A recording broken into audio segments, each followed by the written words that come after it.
હું Shivlal Barasiya, spoke person આમ આદમી party Rajkot.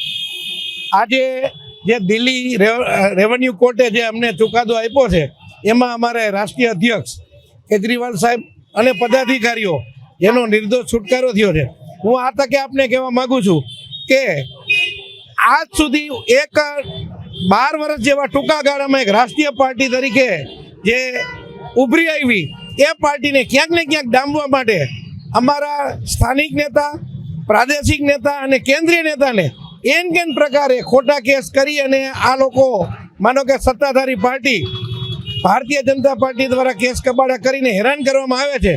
એનું આજે અમને કોર્ટ ઉપર વિશ્વાસ અને ન્યાય ઉપર વિશ્વાસ છે, આજે અમને મળ્યો છે, એટલે આજે અમારો ખુશીનો માહોલ છે। આજે અમે મીઠાઈ ફટાકડા સાથે આખા ગુજરાતમાં, સૌરાષ્ટ્રમાં અને રાજકોટમાં પણ વિવિધ સ્થળે બધા ભેગા થઈ અને અમે આજે ઉજવણી કરી રહ્યા છીએ।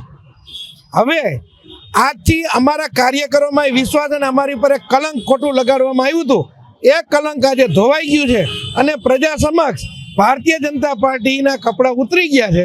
એટલે હવે હકીકતની અમારી પ્રજાને ખબર પડી ગઈ છે કે સાચું આ જ અમારી પરિસ્થિતિ 2022માં જો આ નેતાઓની ઉપર આ કેસ કરવામાં ન આવ્યો હોત તો હું તમને ડંકાના ચોટ ઉપર એમ કહું છું કે ગુજરાતની અંદર કાં તો સત્તામાં આમ આદમી હોત અને કાં તો વિરોધ પક્ષમાં હોત।